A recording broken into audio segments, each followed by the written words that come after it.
Oil tray எப்படி organise பண்ணி வைக்கிறதுங்கிற video நான் ஏற்கனவே போட்டிருக்கேன். ஆயில் ட்ரே எப்படி க்ளீன் பண்ணுறதுன்னு ரொம்ப நாளாக கேட்டுட்ருக்காங்க. உங்களுக்கு காமிக்கணுங்கிறதுக்காகவே 1 மாதத்துக்கு மேலே க்ளீன் பண்ணாமல் வச்சுருக்கேன். நான் வந்து இதை 2 விதமாக க்ளீன் பண்ணுவேன். வீக்லி ஒன்ஸ் வந்து இந்த ஆயில் கேன் எல்லாம் ஆயில் எடுக்காமையே மேலே மட்டும் நியூஸ் பேப்பர் இல்லைன்னா டிஷ்யூ வச்சு நல்லா தொடச்சிட்டு இந்த பேப்பர் மட்டும் மாற்றிடுவேன். எதுவுமே வாஷ் பண்ண மாட்டேன். அப்புறம் ஆயில் தீர்ந்துட்டாவோ இல்லைன்னா வந்து 1 மாதம் 1.5 மாதத்துக்கு ஒரு தடவை ஆயிலாக எடுத்துட்டு ஃபுல்லாக வாஷ் பண்ணிவிட்டு வைப்பேன். இப்போ வந்து நான் 2மே காமிக்கிறேன் உங்களுக்கு. இது வந்து நான் மாற்றலை, இதை அப்படியே வந்து டிஷ்யூ போட்டு துடைக்க போகிறேன்.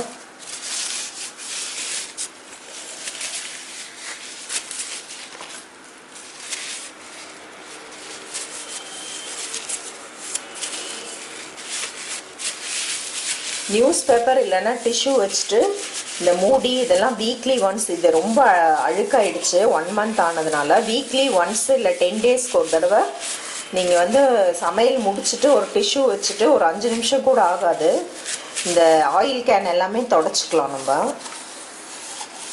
ஆயில் அதில் இருக்கும்போதே கூட கீழே வச்சுட்டு ஜாக்கிரதையாக பிடிச்சிட்டு டிஷ்யூ வச்சு இந்த மூடி மேல் பக்கம் எல்லாம் தொடச்சி வச்சுக்கலாம்.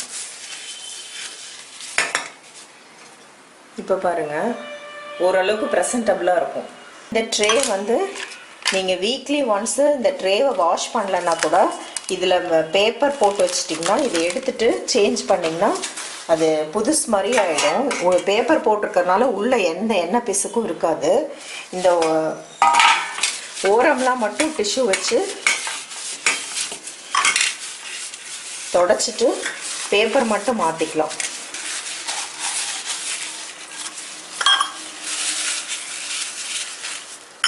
இப்போ நான் எல்லாமே டிஷ்யூ யூஸ் பண்ணி தான் தொடச்சிருக்கேன். எதுவுமே நான் வாஷ் பண்ணல, எல்லாமே டிஷ்யூ வச்சு தான் தொடச்சிருக்கேன்.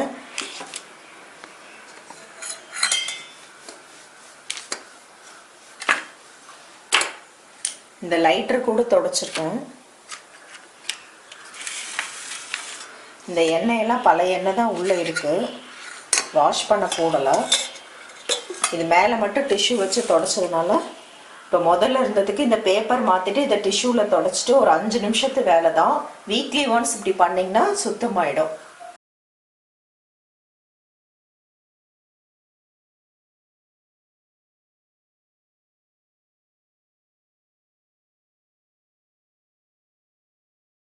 மந்த்லி ஒன்ஸோ இல்லை 5 வீக்ஸ்க்கு ஒரு தடவையோ கம்ப்ளீட்டாக வாஷ் பண்ணி எடுத்தால் தான் அது ஹெல்த்துக்கும் நல்லது, பார்க்குறதுக்கும் ரொம்ப நல்லாயிருக்கும். இதே மாதிரி எப்பயுமே தொடச்சிட்டே இருக்கக்கூடாது.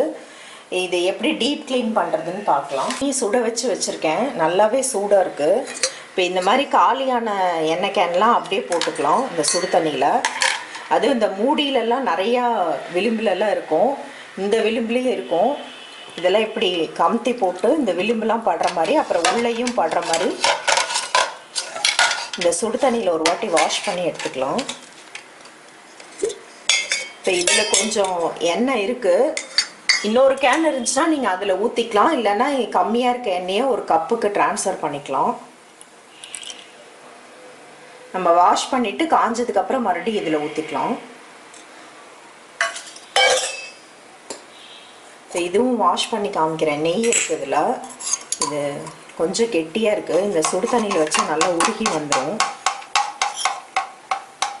இந்த நெய் உருகினோன்னு ஒரு கப்புக்கு ட்ரான்ஸ்ஃபர் பண்ணிக்கலாம். நெய் கப்பில் நிறைய ஒட்டிகிட்ருக்கோம், நான் அதை வேஸ்ட் பண்ண மாட்டேன். இதில் வந்து கொஞ்சம் ட்ரிங்கிங் வாட்டர் சூடு பண்ணி ஊற்றிட்டு இந்த தண்ணியை வந்து குழம்புல எதுலையாவது சேர்த்துக்கலாம். நம்ம பிரியாணி அந்த மாதிரி தண்ணி சேர்த்தும் போது இந்த நெய் கப்பை வாஷ் பண்ண தண்ணியை வந்து யூஸ்வலாக அந்த மாதிரி தான் நான் சேர்த்துக்குவேன். ஹாட் வாட்டரில் போட்டுட்டு அப்படியே வச்சோம்னா அந்த தண்ணி ஆறிடுச்சுன்னா மறுபடியும் இதுலேயே எண்ணெய் பிசுக்கு மறுபடியும் ஒட்டிக்கும்.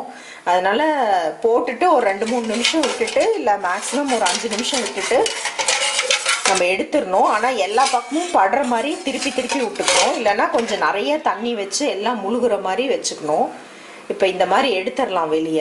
வெளியே எடுத்துட்டு நார்மலாக ஏதாவது ஒரு டிஷ்வாஷ் பார் வச்சு இதை வாஷ் பண்ணி எடுத்துக்கலாம். இது சுடு தண்ணியில் போட்டதுனால எண்ணெய் பிசுக்கெலாம் போயிட்டு வாஷ் பண்ணுறதுக்கு ஈஸியாக வரும். ஒரு தடவையிலே போயிடும். அப்படி இல்லைன்னா ஒரு தடவை டிஷ் வாஷ் வச்சு வாஷ் பண்ணிவிட்டு செகண்ட் டைம் ஒரு தடவை வாஷ் பண்ணிங்கன்னா பளிச்சுன்னு ஆகிடும். நான் எப்பயுமே எண்ணெய் ஜாடி வாங்கும் போது கை வந்து ஃபுல்லாக உள்ளே போகிற அளவுக்கு வாங்கிக்கணும். மேலே அந்த வாய் பெருசாக இருக்கணும். கை வந்து கடைசியாக எண்டு வரைக்கும் போகிற வரைக்கும் வாங்கினா தான் நம்ம நல்லா கடைசி வரைக்கும் வாஷ் பண்ண முடியும். ப்ரஷ் வச்சு வாஷ் பண்ணுறதுல கொஞ்சம் கஷ்டமாக இருக்கும். ஸ்க்ரப்பர் வச்சு கையால் விளக்குனோம்னா தான் நல்லா நீட்டாக வரும். வெயிட்லாம் வந்து அப்பப்போ வாஷ் பண்ணிக்கணும் சமைச்சதுக்கப்புறம். சில பேரோட குக்கர் வெயிட்லாம் பார்த்தா அந்த பருப்பு எல்லாம் காஞ்சு போய் பஞ்ச கலராக இருக்கும்.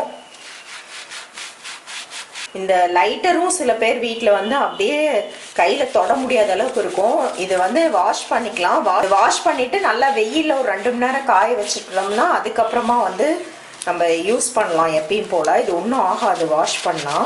இப்போ இது எல்லாத்தையும் நான் கழுவிட்டு உங்களுக்கு காமிக்கிறேன். வெயில் இருந்தால் வெயிலில் காய வச்சுக்கலாம். இல்லைன்னா துணியை போட்டு தொடச்சிட்டு ஈரம் எல்லாம் வச்சுக்கலாம். மூடி ஸ்பூனு எல்லாமே நீட்டாக இருக்குது. பிளாஸ்டிக் கேன் நீங்கள் யூஸ் பண்ணுறதா இருந்தால் அதுவும் இதே மாதிரி தான் வீக்லி ஒன்ஸ் டிஷ்யூ வச்சு நீங்கள் க்ளீன் பண்ணிக்கலாம். அதே மாதிரி ஹாட் வாட்டரில் வந்து போடும்போது கொஞ்சம் ஜாக்கிரதையாக போட்டுக்கோங்க. பிளாஸ்டிக் அதிகமாக சூடு இல்லாமல் கொஞ்சம் வெதுப்பாக வச்சு அந்த எண்ணெய் பிசுக்கு மட்டும் போகிற மாதிரி போட்டுக்கோங்க. வீக்லி ஒன்ஸ் டிஷ்யூ வச்சு தொடச்சிட்டு மந்த்லி ஒன்ஸ் வந்து எடுத்து வாஷ் பண்ணி எடுக்கிறதுனால எப்பயுமே ஆயில் ட்ரை பார்க்குறதுக்கு புதுசு மாதிரியே இருக்கும். இந்த டிப்ஸ் உங்களுக்கு யூஸ்ஃபுல்லாக இருந்திருக்கும்னு நினைக்கிறேன்.